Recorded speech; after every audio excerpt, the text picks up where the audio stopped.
이재명의 지지율은 정체되어 있거나 아니면 조금씩 떨어지는데 한동훈의 지지율은 올라가고 있거든요. 초기잖아요. 그러니까 아무래도 컨벤션 효과도 있는 것 같고 이런 추세를 얼마나 이어갈까 그건 앞으로 이제 행보에 달려 있다고 봅니다. 벌써부터 이제 이런 크로스 현상이 일어났다라고 하는 이재명 대표한테는 별로 좋은 조짐은 아니죠. 예. 민주당 지지자들 사이에서 또는 중도층 사이에서 이 사람이 뭐 윤석열 정권에 맞설 수 있는 카드로서는 좀 부족한 게 아닌가. 한동훈 효과가 있으니까 이것이 이 정권 심판으로 얼마나 잠재워 줄 것인가 이걸 이제 주목해서 봐야 된다라는. 예.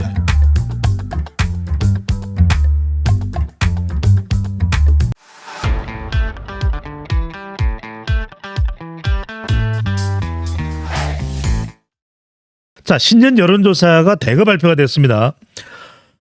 그동안 쭉 이 차기 정치 지도자, 차기 대통령감 관련된 조사에서는 오차 범위 내라도 밀렸던 게 한동훈 비대위원장인데 중앙일보와 한국갤럽조사에서 한동훈 비대위원장, 물론 여전히 오차 범위 내입니다.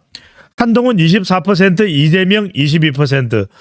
한동훈의 경쟁력이 본격화되고 있다. 무슨 이렇게 봐야 될까요? 그렇죠. 일단은 여기서 이제 중요한 게 이제 추이를 보는 거거든요. 예. 같은 조사를 여러 번 했더라고요. 그 추이를 보니까 이재명의 지지율은 정체되어 있거나 아니면 조금씩 떨어지는데 예. 한동훈의 지지율은 올라가고 있거든요. 비약적으로 올라갔습니다. 그래서 이제 크로스가 된 거고 그건 이제 정치 전면에 나섰기 때문이라는 겁니다. 예. 그 전까지만 해도 하나의 가능성에 불과했는데 이게 하하. 현실성이 되다 보니까 그다음에 초기잖아요. 그러니까 아무래도 컨벤션 효과도 있는 것 같고 이런 추세를 한동훈 비대위원장이 얼마나 이어갈까 그건 앞으로 이제 행보에 달려 있다고 봅니다. 예. 근데 다른 조사 같은 것들 보게 되면 이제 거의 뭐 비슷비슷하게 나오는 수준까지 왔거든요.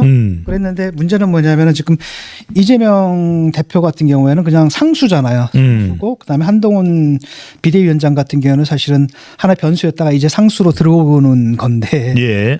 벌써부터 이제 이런 크로스 현상이 일어났다라고 한다면 이재명 대표한테는 별로 좋은 조짐은 아니죠. 예. 왜냐하면 정치 신인인데 오자마자 갑자기 그 지지율이 역전이 돼버렸잖아요. 그러니까요. 그렇다면 이제 뭐냐면 민주당 지지자들 사이에서 또는 중도층 사이에서 이 사람이 뭐 윤석열 정권에 맞설 수 있는 카드로서는 좀 부족한 게 아닌가 이런 판단들을 할 수 있는 거죠. 왜냐하면은 이 사람이 옳다 그르다에 대한 선호가 아니거든요. 예. 알잖아. 이재명 대표가 어떻게 살아왔는지 국민들 다 알거든요.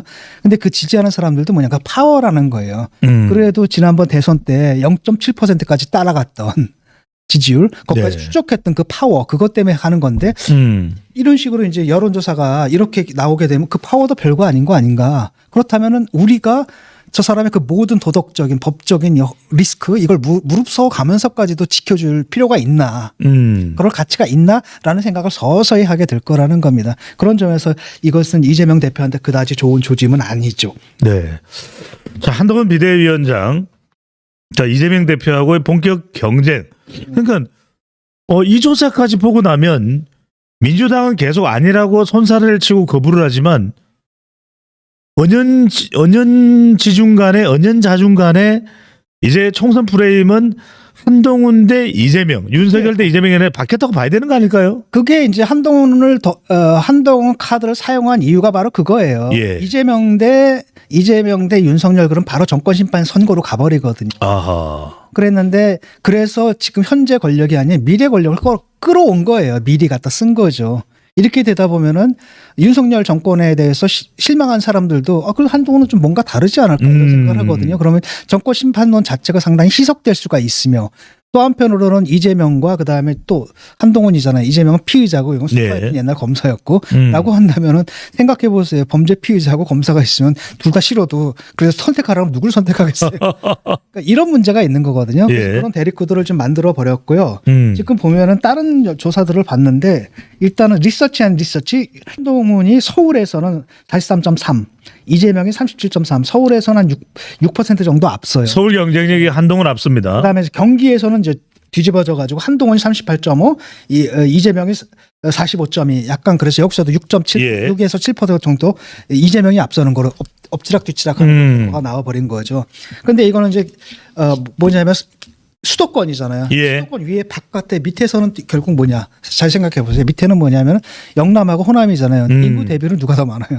영남이 많죠. 영남이 많잖아요. 그러니까 의석수도 거의 2배죠. 그렇다면 전체 지형이 어떻게 됐는지 여기서도 크게 다르지 않은 얘기가 나올 겁니다. 근데 이것은 사실 이재명 대표한테는 그 위협적인 일이 아닐 수가 없는 거. 예. 또 다른 한편으로 만약 다른 여론조사들도 있거든요. 예. 경향신문에서는 이제 엠브레인 퍼블릭에다 의뢰했거든요. 예. 이재명 대표가 사퇴해야 된다. 찬성하느냐 반대하느냐. 사퇴에 동의하는 게 50%. 그다음에 절반이네요. 그렇죠. 사퇴하면 안 된다가 41%거든요. 그러니까 10%가 더 많아요. 사퇴.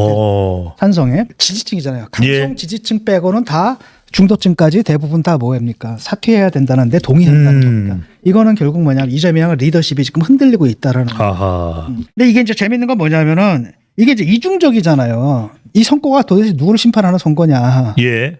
라고 했을 때 일단은 민주당에서는 일단 윤석열 정권 심판 이렇게 가는 거고 프레임을 그렇게 깔고 가고 싶어 하는 건데 저쪽에서는 윤석열 대신에 이제 누가 나왔습니까? 한동훈이 나서가지고 너희들 운동권이네? 우리는 포스트 운동권? 86청산입니다. 우리는 586으로 갈래? 그러니까 나 젊은 X세대하고 X세대 그다음에 올드 라이트도 아니고 뉴 라이트도 아니고 새로운 보수. 뉴보수입니다. 그러니까 옛날에 강남 좌파가 있으면 이제 강남파. 예. 이런 모습이고 너희들은 나가 빠진 운동권. 이런 대립으로 간단 말이죠. 그러니까 이게 좀 혼란스러운 것 같아요. 그래서 그 여론조사를 해보니까 정권 심판론과 정부 지원론. 예. 여기 딱 보게 되면 중앙 갤럽에서는 53대 39 그러니까 14% 정도 정권 심판론이 우세해요. 예. 그다음에 SBS 입소스에서는 52대 40, 12% 정도 우세합니다. 그다음에 MBC하고 코리아 리서치에서는 52대 41, 즉 11% 정도 우세해요. 그러니까 예. 10, 11, 12, 15, 요 정도, 14. 요 정도 아직까지도 뭡니까? 정권 심판론이 우세하다라는 거거든요. 이거는 이제 밑에 바닥에 깔려 있는 건데 예. 그 위에 이제 한동훈 효과가 딱 있으니까 한동훈 효과가 있으니까 이것이 이 정권 심판론을 얼마나 잠재워 줄 것인가 이걸 이제 주목해서 봐야 된다라는 예. 겁니다. 이제 당 지지율들은 거의 비슷하게 나오거든요. 교수님, 그래서 아니 지난 2020년 총선에서는 민주당 지지율도 높았고 정부 지원론도 높았고 같이 갔단 말이에요. 이번에는 엇박자입니다. 예, 그래서 지금은 이제 뭐 당 지지율 보게 되면 거의 비슷하거든요. 쉽게 말하면 윤석열 정권의 실정으로 인한 반대 이익을 반대급부를 갖다 민주당이 챙기지 못하고 있다는 거. 그건 왜냐면 이재명 대표 때문인가요? 이재명 대표뿐 아니라 민주당 전체가 도덕성 위기에 이제 빠져 있기 때문에 예. 이렇게 돼 있고 그 사이에 이제 중도층이 굉장히 늘어났다라는 거거든요. 이 중도층을 누가 잡느냐 이제 싸움인데 재밌는 건 이게 이중화가 돼 있다는 겁니다. 일단은 국힘에서 아직도 경계해야 될 건 뭐냐? 아직도 정권 심판론 10에서 15% 정도 높다라는 예. 이걸 어떻게 극복할 것이냐라는. 하하. 민주당이 또 여기에만 의존해서는 안 된다라는 거예요. 그렇기 때문에 국힘에서 누굴 세운 겁니까? 한동훈 비대위를 세워서 또 새로운 프레임으로서 여기는 새로운 보수 정치 또는 보수의 새로운 유형, 예. X세대 보수, 저쪽은 꼰대, 586 꼰대 정당 이렇게 또 프레임을 짜버렸단 말이죠. 그래서 한국의 미래가 어딘지 저희들이냐 퇴물 이미 이제 역사적으로 물러갈 저 민주화 운동 세대에 있는 거냐 아니면 그 이후 세대에 있는 거냐 이렇게 되다 보면은 이게 두 개의 서로 뭐랄까 서로 상반되는 두 개의 프레임이 지금 경쟁하는 거거든요. 예. 그래서 지금 결정된다라고 봐요. 이거 재밌죠 이게. 교수님 말씀하신 그 말씀을 듣고 나니까 더 흥미진진해지는데 결국 총선이라는 것은 중도 무당, 예. 수도권, 2030 MZ세대 바로 이제 이념적 유연성 아니겠습니까? 예. 그런데 한동훈 비대위원장과 이재명 대표가 극명하게 비교되는 장면이 나왔습니다. 바로 1월 1일 현충원을 방문했는데 이재명 대표는 김대중 전 대통령 묘소만 참배한 반면에 한동훈 비대위원장은 이승만, 박정희, 김대중, 김영삼 어떤 차이로 봐야 될까요? 그러니까 그 수락연설에서 제가 그 지적을 했잖아요. 그러니까 역사를 기술로 하는데 다 썼다. 그러니까 제일 먼저 독립운동에서 시작하고 그다음에 6.25 얘기를 하고 예. 87년 시민항쟁 얘기를 하고 그다음 천안함 얘기를 하고 그러니까 우리는 다 아우르겠다라는 이런 태도를 보이는 거거든요. 상당히 유연한 자세인 거죠.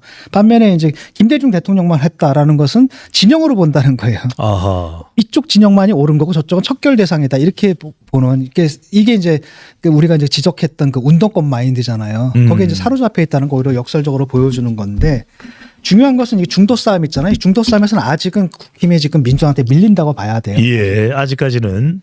왜냐하면 정권 심판론, 정부 지원론 이걸 쓸 때 10에서 15%가 높게 나온다라는 거예요. 중도층의 상당수가 뭐예요?